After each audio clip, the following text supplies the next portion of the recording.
მოგესალმებით, მადლობა მოწვევისთვის. ამასთან დაკავშირებით უნდა აღინიშნოს, რომ გერმანია, ასე ვთქვათ, გერმანიაში მიმართვიანობა არის უფრო მაღალი დავუშვათ ვიდრე სხვა ქვეყნებში და გერმანიამ გამოიჩინა უფრო მეტი სიმკაცრე. თუმცა პროცენტულად რომ ავიღოთ თავშესაფრის მომთხოვნთა რიცხვი გერმანიის მაგალითად 98% შემთხვევაში ეუბნებიან უარს, ხოლო მთელი ევროპის მასშტაბით ეს არის 97%, როდესაც უარს ეუბნებიან თავშესაფარზე და ეს უარი განპირობებულია სხვადასხვა ფაქტორით. პირველი გახლავთ ის, რომ უვიზო მიმოსვლის ამოქმედების შემდეგ რასაკვირველია თავშესაფრის მაძიებელთა რიცხვი გაიზარდა და ეს მოლოდინი იყო კიდეც, რადგან ხალხს ჰქონდა მოლოდინი, რომ იმიტომ რომ ევროპაში შევიდოდნენ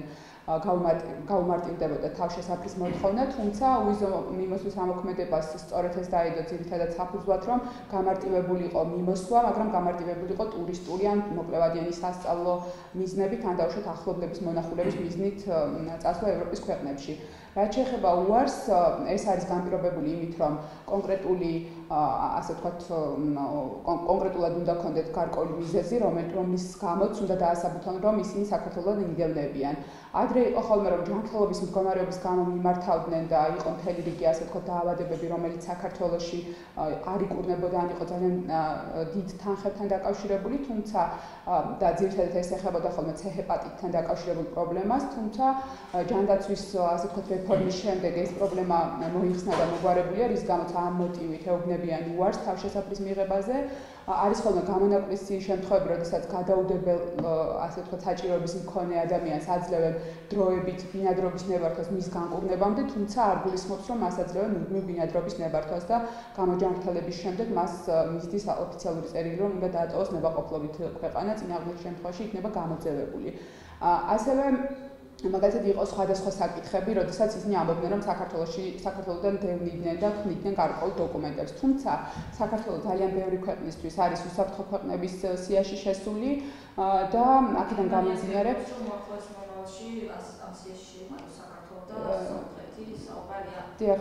აი ამ შემთხვევაში დეპორტაცია გამარტივდება ამ ქვეყნისთვის. ეს პროცედურებიც რო გამარტოთ. ნებისმიერ შემთხვევაში დეპორტაციის, ასე ვთქვათ, გამოძევების საკითხები არის ისაც გამარტივებული. ანუ ადრე ვიდრე ამოქმედებოდა უვიზო რეჟიმი, იყო ესე, რომ როდესაც ერთ ქვეყანას მიმართავდა პირი თავშესაფრის მოთხოვნით და ის კონკრეტული ქვეყანა ეუბნებოდა უარს, მას ჰქონდა გასაჩივრების უფლება და გარკვეული პერიოდი ხანგრძლივდებოდა მისი ქვეყანაში ყოფნა. ეხლა ეს აღარ ხდება, როდესაც მას მისდის უარი აქვს დაახლოებით 1 კვირა, როდესაც უნდა დატოვოს ქვეყანა, იმ შემთხვევაში თუ კი არ დატოვებს ნებაყოფლობით ხდება მისი გამოძევება და ასევე ევროკავშირს აქვს ერთიანი ბაზა და მაგალითად თუ კი გერმანიაში პირს ეთქვა უარი თავშესაფრის მიღებაზე, ის ვერც ერთ სხვა ქვეყანაში ვეღარ მოითხოვს თავშესაფარს. ანუ აქედან გამომდინარე გამარტივდა ძალიან ევროპისთვის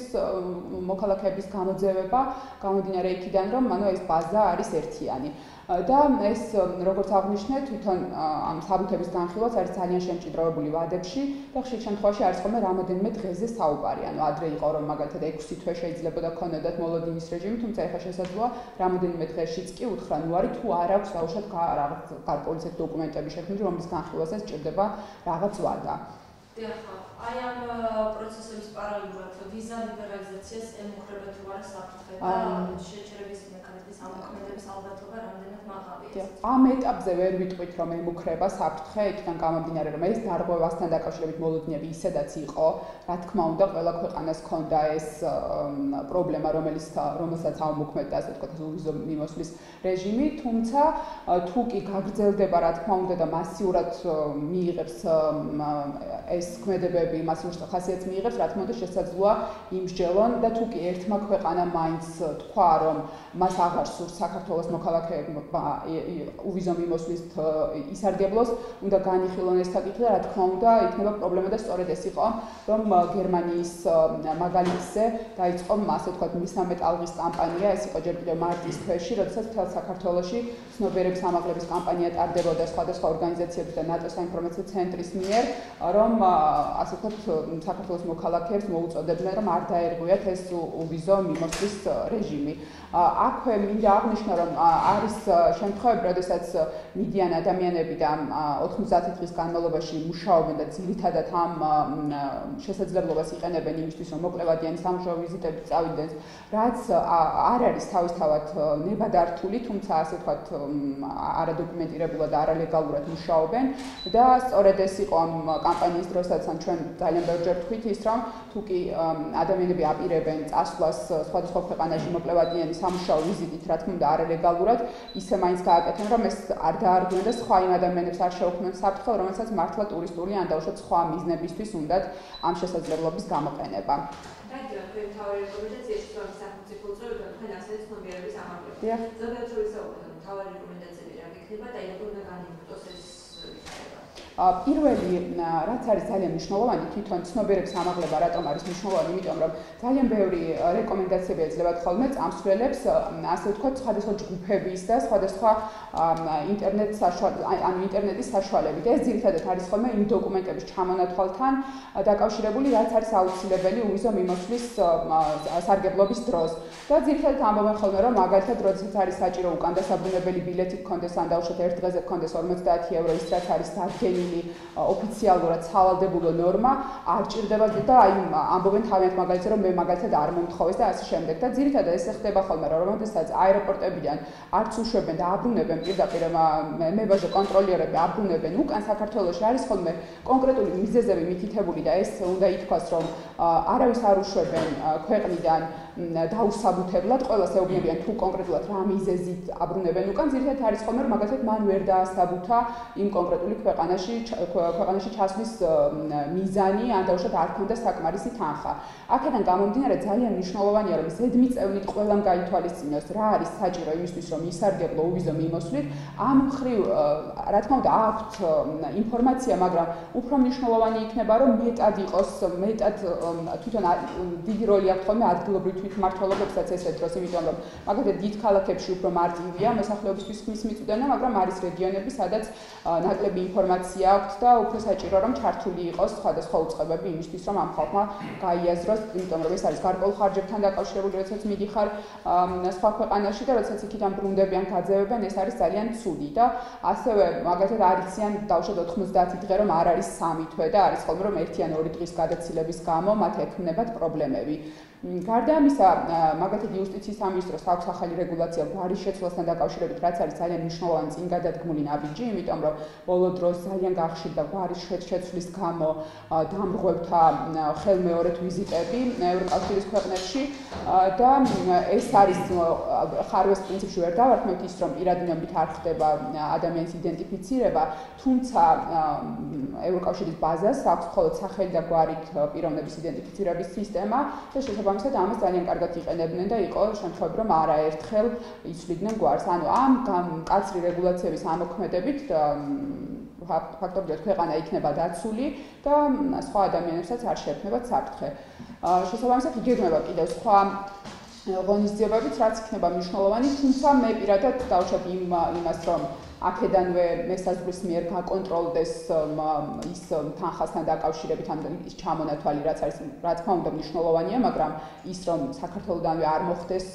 გაშვება ადამიანის, არის ცოტა ისე სადაო საკითხი და ალბათ უფრო დახვეწა ჭირდება ამ მექანიზმს, თუ როგორ უნდა მოხდეს კონტროლი.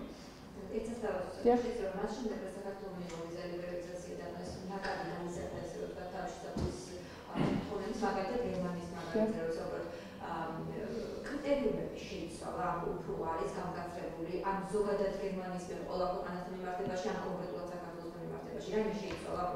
ზოგადად გერმანია გამოირჩეოდა, იყო ერთ-ერთი ქვეყანა, რომელიც გამოირჩეოდა გარკვეული სიმკაცრით თავშესაფართან დაკავშირებით. თუმცა რასაკვირველია გამკაცრდა, ან თუნდაც იგივე ვადებთან დაკავშირებით გერმანია საკმაოდ სწრაფად ამბობდა ხოლმე უარს ან თანხმობას თავშესაფართან დაკავშირებით, მაგრამ მას შემდეგ რაც ამოქმედა ვიზა ლიბერალიზაცია, რა თქმა უნდა შეიცვალა, გამკაცრდა ჯანმრთელობის მდგომარეობის გამოც კი ძალიან იშვიათ შემთხვევაში ეუბნებიან თანხმობას თავშესაფარზე და როგორც წეღანაც აღნიშნე, ეუბნებიან მხოლოდ იმ ვადით აძლევენ დროებით ბინადრობას, რავადაც საჭირო მისი განკურნებისთვის. ანუ ეს არის ზოგადად იმ ქვეყნების მიერ, მაგრამ რაც შეეხება საქართველოს, ვინაიდან საქართველოს ჯანდაცვის სისტემა არის ასე ვთქვათ მოწინავე პოზიციებზე, ჯანმრთელობის მდგომარეობასთან დაკავშირებით, განსაკუთრებულად მას შემდეგ ეუბნებიან უარს. ასევე მაგალითად გერმანიაში ისედაც არ იყო ადვილი ბინადრობის ნებართვის მოპოვება, იყო სხვა ქვეყნებთან შედარებით დაუშვათ თუნდაც ქორწინების შემთხვევაშიც კი რთული იყო ხოლმე ისინი ამოწმებდნენ დაუშვათ რამდენად ეს თანაცხოვრება იყო მყარი და რამდენად გრძელვადიანი და სხვა ქვეყნებთან შედარებით იყო ხოლმე უფრო ასე ვთქვათ რთული. თუმცა გერმანიას ჰქონდა კარგი ის, რომ თავშესაფრის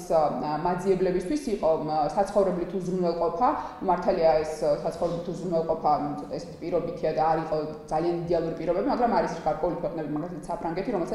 საერთოდ არ უზრუნველყოფს ადამიანის საცხოვრებლით უზრუნველყოფას, რომელსაც უნდა თავშესაფრის მიღება. აქედან გამომდინარე, გერმანიას მიმართავდნენ ხოლმე სწორედ ამიტომ ძირითად შემთხვევაში, რომ ისინი უზრუნველყოფილნი იყვნენ ამ საცხოვრებლით.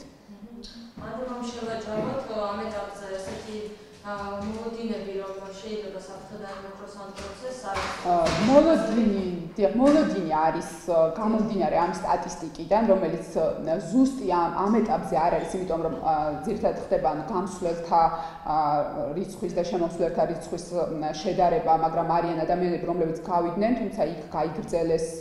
ვიზა და სტატუსის შეცვლა მოახდინეს, მაგრამ კიდევ ერთხელ ვიმეორებ, რომ მნიშვნელოვანია, რომ საქართველოს მოქალაქეებმა არ დაარღვიონ უვიზო მიმოსვლის წესები, რომ საბოლოო ჯამში გრძელვადიან პერსპექტივაში არ იყოს საქართველოსთვის საფრთხის შემცველი მათი ქმედებები. თეონა კილაძე, ხო, სიდა სიურისტი ვარ.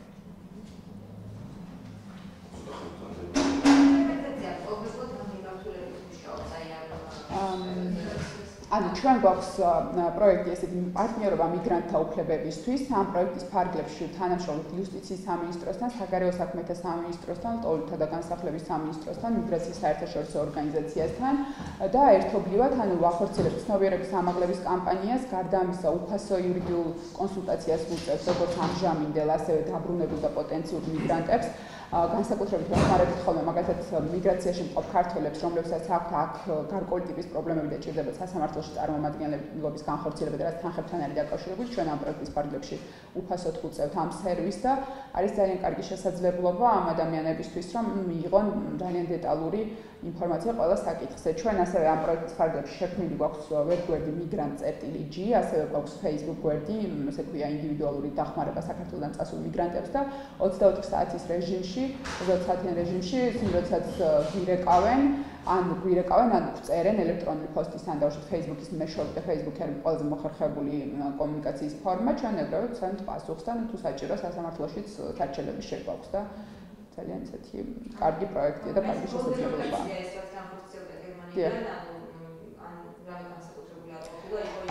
არა, კი, უბრალოდ მაგათად არის ხოლმე ეს, რომ აგროვებენ, ასე ვთქვათ, ადამიანებს და ერთი თვითმფრინავით უშვებენ, იმიტომ რომ ეს დეპორტაციასთან დაკავშირებით ხო სახელმწიფო იღებს, კი, ხარჯებთან არის დაკავშირებული და ურჩევნიათ, რომ ერთიანად მოახდინონ მათი ტრანსპორტირებაც.